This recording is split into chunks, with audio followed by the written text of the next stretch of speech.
Hello everyone, I am Demented Kirby. Welcome to my channel, The Commander Tavern. The Commander Tavern is a channel dedicated to my favorite Magic the Gathering format. The Brewery is a series on this channel showcasing my spicy brews under the deck text. On this episode of the Brewery, I'll be discussing my take on a commander from Avatar, Hei Bai, Forest Guardian.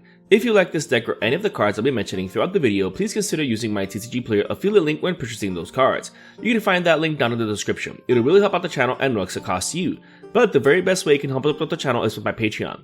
There are plenty of perks for being a patron, such as early access to certain videos, exclusive deck text, gifts, and more for as little as $1. You can also become a channel member for just 99 cents. Show off your support with a logo next to your name and exclusive emojis. Or you can always just support my channel for free by simply liking, subscribing, and sharing, which also helps out a lot. I put out a video every Monday, so you don't want to miss out. You can join my Discord server for free if you want to join the Commander Tavern community. All pertinent links are down in the description.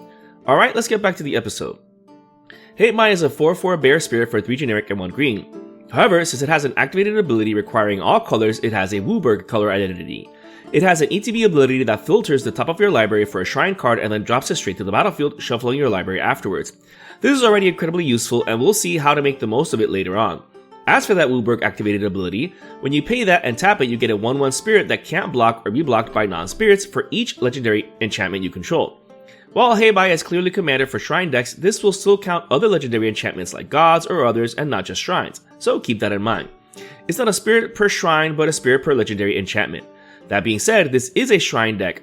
Also, before we continue, patrons will get access to an exclusive version of this list that has Jegantha the Wellspring as a companion. Having Jegantha as a companion forces us to exclude some very useful cards that we'll soon see, but the trade-off is being able to easily activate Hei Bai. But don't worry, if you're a patron and you're watching this, you should see that I make it worthwhile to include Jegantha as a companion. Let's just say that it makes it easier to turn this into a combo deck. That, and fortunately, Jegantha doesn't prevent us from running as many of the shrines as we want. But again, that's for patrons, which I hope y'all enjoy the perks. So let's see which shrines are in here. Let's discuss them in turn order. First up, we have the ones that trigger at the beginning of our upkeep. Honden of Infinite Rage, Honden of Cleansing Fire, Honden of Night's Reach, Honden of Life's Web, Honden of Seeing Winds, and Sanctum of All. While these are some of the most expensive shrines in the deck, hopefully we can get them for free off of Hei Bai's ETB trigger. That being said, they're pretty strong, accumulating their ability per shrine we control without investing any further mana into them. The last one is absolutely busted in shrine decks since it'll have our shrines trigger an additional time so long as we control 6 or more shrines. On top of that, we can tutor or reanimate any shrine straight to the battlefield. If we don't already have it, then the shrine we should always tutor for first is Goshin Tai of Life's Origin, which we're going to see in a bit.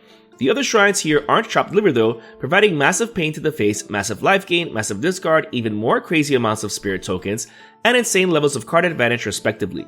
And in order to further exploit these shrines, the deck is running Paradox Haze, Obeka Splitter of Seconds, and Shadow of the Second Sun. Having additional upkeeps means having additional triggers of these past 6 shrines, which is absolutely insane. Granted, there are more cards that can give us additional upkeeps like Sphinx of the Second Sun and the Ninth Doctor, but since the deck only has 6 cards that trigger on upkeep, we don't need so many extra upkeep cards. Continuing on with our main phase, Northern Air Temple, the Spirit Oasis, Crescent Island Temple, Goshin Tai of Life's Origin, Kyoshi Island Plaza, and Southern Air Temple all trigger when they or another shrine enter our battlefield. Of these, the shrines from Avatar provide incremental value only when they themselves enter the battlefield. After that, we at least get one instance of their ability whenever another shrine enters.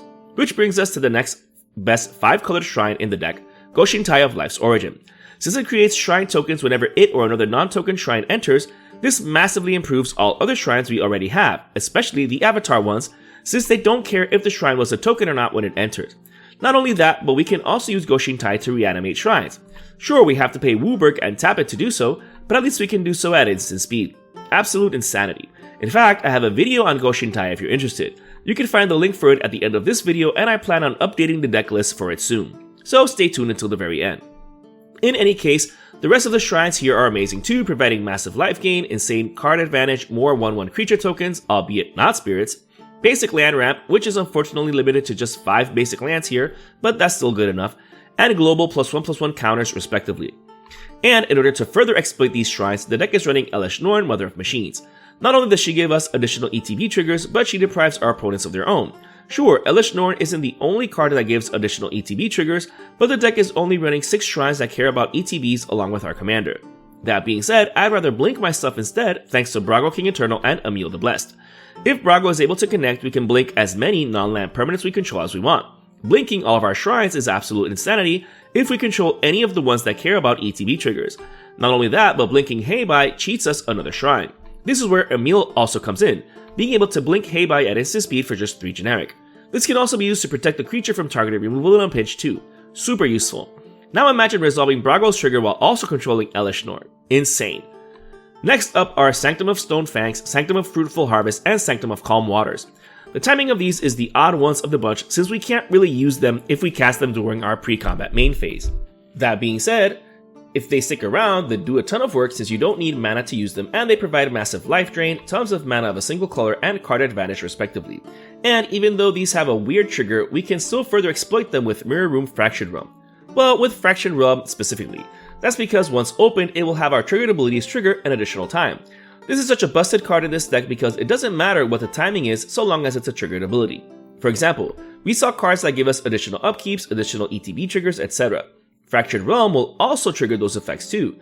As a bonus, we can also create a token copy of our best non-legendary creature with Mirror Room. And if we open Fractured Realm first, then we get an additional token copy since it's a triggered ability. This card is insane here. Oh, and that's not including the fact that it will also give us additional triggers for our other cards that give us additional steps as their own trigger. This gets out of hand super quickly, which is just the kind of insanity I live for. Continuing on, let's end this shrine section of the deck tech with the end step shrines. Goshintai of Boundless Vigor, Goshintai of Lost Wisdom, Goshintai of Ancient Wars, Goshintai of Hidden Cruelty, and Goshintai of Shared Purpose. Unfortunately, all of these require paying 1 generic in order for the effect to happen. But that's fine because we still get amazing value from them, just like the other shrines. The only true downside of these shrines is that they're creatures, so they are way more susceptible to removal, unlike the past shrines. That being said, they're still worth including, and we can even exploit them further thanks to Ishtola rule. Not only is Ishtola another source of blinking a creature, meaning we can blink Hei Bai for free at the end of our turn, but she gives us an additional end step. That means that we can trigger those past shrines an additional time. But more importantly, she will also trigger an additional time. With Ishtola alone, our commander will cheat us 2 shrines each end step. Definitely an all-star in this deck. Since the deck is running 20 shrines, that alone makes them work together and gain value from each other, sort of like a Slivers deck. However, we can also make use of the fact that they're all enchantments in order to gain further value. Cards like Sith's Harvest Hand, Enchantress's Presence, Mesa Enchantress, Satyr Enchanter, Verduran Enchantress, Entity Tracker, Setessan Champion, and Eidolon of Blossoms provide insane card advantage. While the first 5 are amazing since they trigger whenever we cast an enchantment, they pale in comparison to the last 3 because they trigger whenever the enchantment enters our battlefield. This means that they'll trigger when they're cheated onto the battlefield or if enchantment tokens are created, so they do a ton of work. Imagine copying any of those with Mirror Room. Reliquary Tower, Thought Vessel, and Decantler of Endless Water are included not just because of all the Enchantress effects, but because of the shrines themselves. In fact, we might have to be careful not to deck ourselves if we control multiple shrines that draws cards equal to the number of shrines we control, so keep an eye out for that. Being a green deck means that the mana rocks are a nice addition, with Soul Ring being the only other mana rock, so no complaints here. Although the deck is still running Farseek, Nature's Lore 3 Visits, and Shared Roots, so don't worry. While the deck is running one of each basic land due to Kyoshi Island Plaza, we don't want to get locked behind Blood Moon types effects. Besides, being 5-colored means we can run all 10 Tricycle lands and all 10 Shock lands, all of which can be ramped for with the first 3 of these spells. And in order to thin the deck of lands and also not get colored screwed, the deck is also running all 10 fetch lands. So we're super set in that department. That being said, you can always run whatever lands you want in your deck, since that will always depend on the player. Anyways, going back to making the most of this being a Shrines deck, Greater Aromancy, Sterling Grove, and Privileged Position do an amazing job of protecting not just our shrines, but all of our enchantments, including each other. Controlling 2 of either of these means that they will also protect themselves, making it even harder to target our enchantments. As a bonus, Sterling Grove can be sacrificed to tutor for then top deck an enchantment. As before, the one you want is Goshintai of Life's Origin, especially because it has a built-in reanimation effect for enchantments, meaning that you can use Goshintai afterwards to recover Sterling Grove and then use it again. So you can use it to get something like Privileged Position and or Greater Aromancy, and then finally get Sanctum of All. This makes Sterling Grove one of the absolute best cards in this deck, believe it or not. We can still protect our board with Boros Charm and Heroic Intervention for those board wipes that truly wipe away everything. However, we're completely screwed if someone resolves Farewell, so we can deal with that with our counter magic, an offer you can't refuse, Swan Song, Counterspell, and Permission Denied. So don't worry. We can even recover any of these at instant speed with Mystic Sanctuary and half of the deck's fetch lands, so we're more than set. We can also make the most of how many enchantments we have in order to protect ourselves. To that end, Sierra's Faithy does a ton of work. This makes it incredibly difficult for our aggro opponents to get rid of us via combat. This is important anyway since the spirit tokens created by Hei Bai can only block spirits. They're potentially unblockable but can't protect us, so keep that in mind. Speaking of potentially unblockable attackers, Hum of the Gods, Nettle Sis, Strength of the Harvest, and Catilda Dawnheart Martyr help us get further through to kill off opponents. Just in case making insane levels of 1/1 tokens doesn't convince you, nor the massive amounts of life drain or burn to the face, you can use any of these cards to make quality over quantity. And Strength of the Harvest doesn't even take up a slot in the deck. So even if you only run that one, you're fine, especially since it also counts creatures, so your 1/1 tokens make it even more dangerous. As a bonus, Catilda also counts spirits, so I would also not exclude her. She's an Avengers level threat in this deck.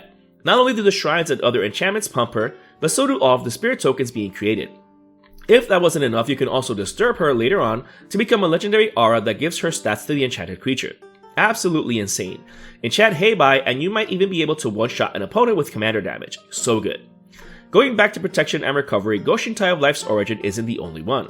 Tameshi Reality Architect can reanimate any artifact or enchantment by paying the cost and bouncing a land, which isn't an issue. Especially since we can draw a card off of its own ability as a nice bonus. This is amazing backup here. Hall of Healing's Generosity also helps without taking up a slot in the deck. However, keep in mind that the enchantment is top deck. Actually, that might not even be an issue. We could just blink Hei Bai afterwards, then getting that top deck shrine straight to the battlefield. It might be a roundabout way of reanimating a shrine, but we're still getting value from just top decking it for the recovery. Last but not least, we can't go without our own interaction. The deck has the potential of keeping opponents without cards in hand or unable to attack us, interact with our board, etc. But we still need some interaction just in case there are things that really need to get gotten rid of. To that end, the deck is running Beast Within, Chaos Warp, Generous Gift for the single target removal, and Blasphemous Act for the board wipe. The latter doesn't hurt us that much since most of our permanents are in enchantments, and sometimes you just need to bite the bullet and wipe the board. We can win with just our non-creature shrines anyways, and the pain they cost, so we're good. Especially if we can create massive amounts of 1/1 tokens with them anyways. This brew is just an idea of how to build around Hei Bai Forest Guardian. This is now the second potential commander we get to helm Shrine decks. Personally, I was a bit hesitant to build it since I considered Goshin Tai of Life's Origin way better when I evaluated Hei Bai. However, it really surprised me when I built this deck. You can cheat a shrine from your library by blinking it, which is quite strong. And you can also have Goshin Tai of the 99, and it's not that hard to find it, and Sanctum of All either. Plus, you can create a ton of potentially unblockable 1/1s with it. I don't know, I'm no longer sure if one is obviously better than the other. That being said, I also made a video for Goshin Tai, which you can find the link for at the end of this video. If you're interested, that deck list has been updated as of the making of this video.